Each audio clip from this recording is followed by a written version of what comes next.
Hello Internet, Mike Bertolini here, and today I'll be playing Vaesen with the Solo Thursdays Child book from Free League Publishing. Free League has released many solo books for their products, and as it sometimes can be difficult to get players together for a campaign of any size, I'll probably be playing most of them, eventually. I have played a couple of solo RPGs on this channel before, but never a system that has solo rules for it. Vaesen was written, and I know I'm about to mispronounce these names, so don't get too upset. Nils Heinz, Richard Antroya, and Nils Carlin. It was based on the art book by Johan Egerkrans. The book Solo Thursday's Child was written by Pearl Halmaren and contains information for playing Vaesen alone. I have to thank Free League for sending me a copy of Vaesen. I greatly appreciate it, but this is not a review and none was requested. I bought a copy of Solo Thursday's Child from Drive-Thru RPG. With all of that out of the way, I'll be creating an entirely new character to play with. While I usually create a doctor because that was the profession that I randomly chose for my actual play of Alone Against the Flames, I'm going to create a private investigator. For the first part of this actual play, I'm going to be going through Character Creator, so if you're not interested in that, you can skip to this time and just get started listening to the scenario. If there are more episodes in this solo play, there won't be another character creator unless needed. When you're creating a character, you start by determining your class. Not only does this provide some background information for your character, it also provides you with the basics of your resources, which can be used to buy supplies and whatever else might be needed during an adventure, such as a room in an inn or transportation. On a D66 roll, I rolled 35. Which means I'm a burgher or upper middle class. I will start with 3 resources. And now I will roll my background. And for this I rolled a 2. You were sent away to boarding school at an early age to get the best possible education, both physical and spiritual. It was a tough time with many challenges, but you found allies and like-minded individuals. You went through the years together and became lifelong friends. I also got my attributes and some skills. In this case, I start with Physique 3, Precision 4, Logic 4, and Empathy 4. I start with 1 point in Agility.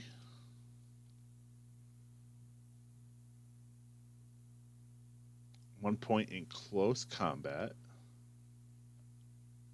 1 point in vigilance,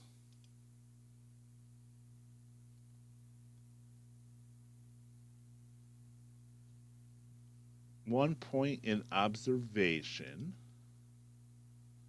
and 2 points in learning.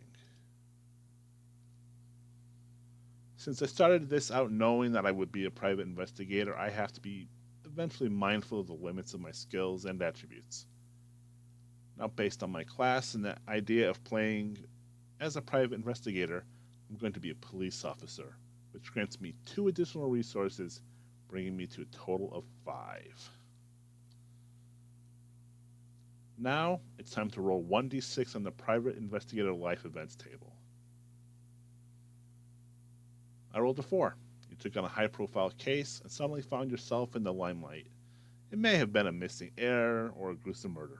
You're under great pressure and learned a lot about the darker side of human nature. I also get a few additional skills. In this case, 1 in investigation and 1 in inspiration. In this case, I also get some starting equipment. For this, I get a book collection.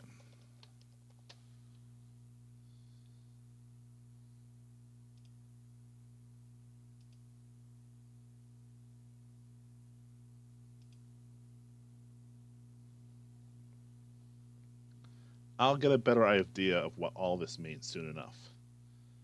Now, since I want this character to be middle-aged, I know his age to be 36.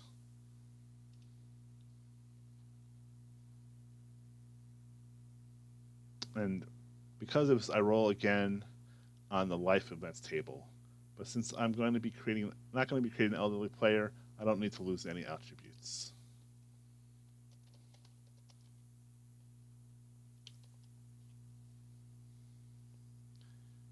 So for this, I rolled a 2.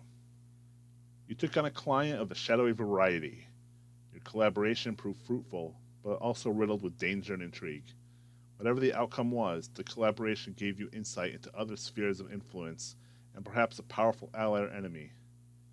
My skills are 1 to stealth,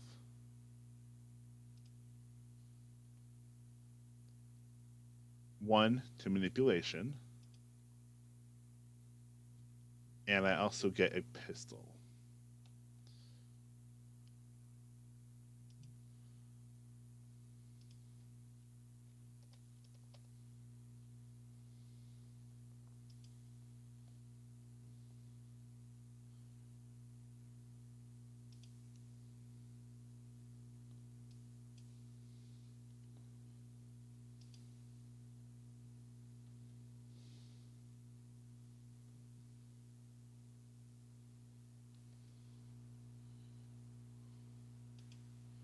Okay.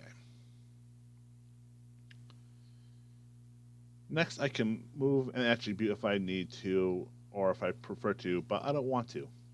Logic is the primary attribute for Private Investigator, and while Investigation is the primary skill, I get to pick one of the 3 talents that are linked to my archetype: Eagle Eye, Elementary, and Focused. While Elementary would be better for regular play, I'm going to pick Eagle Eye.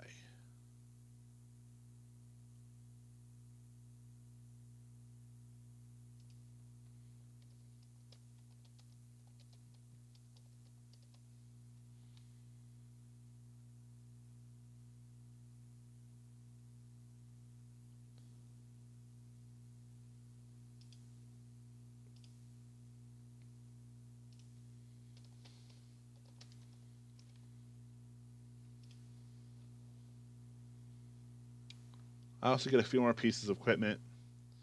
In this case, I'm going to get lockpicks,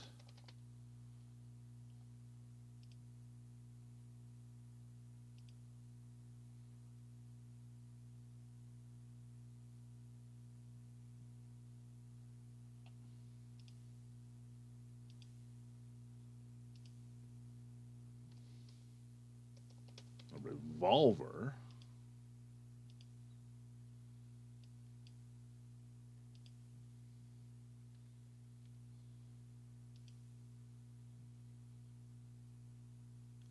and a knuckle duster.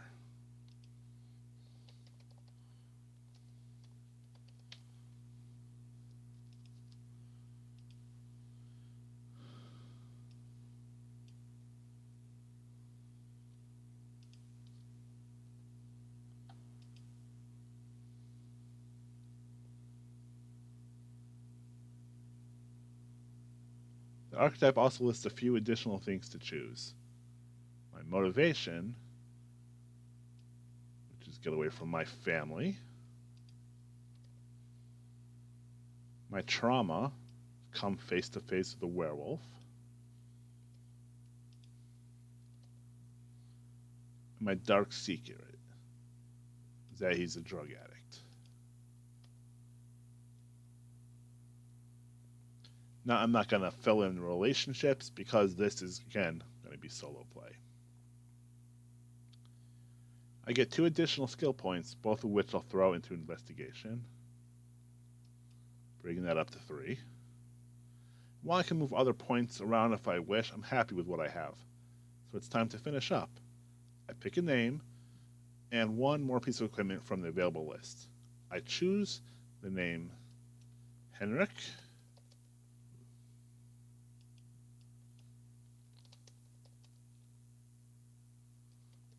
Bagholt. And the item will be a magnifying glass.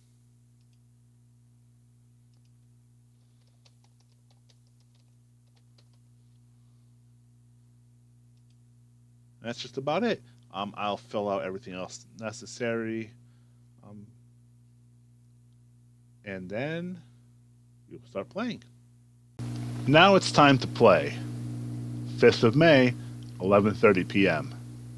Henrik Boholt stumbles up the front walkway of the house in Uppsala, unofficially sobriety wreaking havoc on his body. He heard about the society through his contacts and is surprised to see the massive house reaching up to the sky as the earliest indications of civilization rise around it. He climbs the front steps, crosses the porch, and knocks. The door is answered a few minutes later by a thin man with a bald head and beady eyes. He looks at Henrik, a disheveled police officer in clothing more tattered than tame. I draw a card, a 3 of spades. Can I help you? The man says dryly. Is this the society? I draw a card, the Ace of Hearts.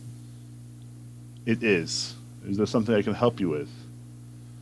I saw something. The man opens the door wide after a moment of thought, allowing Henrik admittance. Henrik is silently led into a large sitting room. A glass of amber liquid is brought to Henrik, but the glass goes untouched. Tell me, the man says, what did you see? I was chasing a murderer who became something when he passed out of the alley into the moonlight. I will roll learning to see if Henrik knows what he saw. No success. Interesting. The man sits in a high-back chair. I am Wilmar Artem. Henrik Bergholt. Welcome to the society. William asks Henrik clarifying questions about time and location. After an hour of polite discussion, Wilmar leans forward. The society gathers people known as Thursday's children, people that can see the unnatural, people that can see Vaesen. While I cannot, in good conscience, allow you to pursue the Vaesen that you witnessed, for it possesses the ability to tear you mind, I can offer you a bed if you agree to invite the Vaesen that have turned away from nature. I draw a card, 7 of Hearts. I can do that. I draw a 7 of Spades at the end of the scene. I now have to roll 3 d66 to figure out what's going on. The result is open to interpretation. Black, forest, light. Henrik has a nightmare of a dark forest. As he wanders among the trees, he hears cracking branches as torches light the path. At the end of the path is an illuminated table with a beer glass in the center. Henrik wakes, drenched in sweat, and rushes to the room where he met with Wilmar. He quickly drinks the amber liquid still there and collapses, unconscious. 10th of May, 9 a.m. Henrik opens the door to the house when he hears a knock. He'd been there almost a week, and the nightmare had finally subsided. He kept staying the streets of Stockholm, the alleys where shadowed things crept, but his mind had always come to terms with the existence of things most men would never witness. The door opens to reveal a portly, balding man with thick lips and wrinkled skin. He is dressed in simple religious robes. I draw 2 cards to determine his personality, the King of Clubs and the 10 of Spades. He appears frightened, as though he knows something is happening, yet annoyed that he's been forced to turn to the society for help. Plus, as I drew 2 black cards, he's not entirely easy to deal with. Can I help you? Henrik asks. You can start by letting me in, the man says, and Henrik steps out of the way. Once inside, the man turns to Henrik. Do you know who I am? I'm not from the area, so forgive my lack of knowledge. Vicar Karl Ubercroft. How may I assist you, Vicar? I rolled D66 to figure out who is reporting the problem and what they're reporting. My brother contacted me the day before last. He's the town magistrate of the village of Fjallbat. There's been a string of vandalism in the town, machinery damaged and buildings defaced. It's nothing too strange. Children will behave as children. Yet the machinery was destroyed beyond repair, as if the very parts were turned to brittle rust, and the buildings were damaged by scorched marks that are perhaps associated with something I have no knowledge of. I prayed for an answer, and God sought to direct me to you people. What am I supposed to do about it? I don't know what you're seeing. You can speak to him yourself. Pardon my asking, but this seems a lot like you want to hire the society to handle this problem. Unfortunately, that appears to be the case. Can I count on you?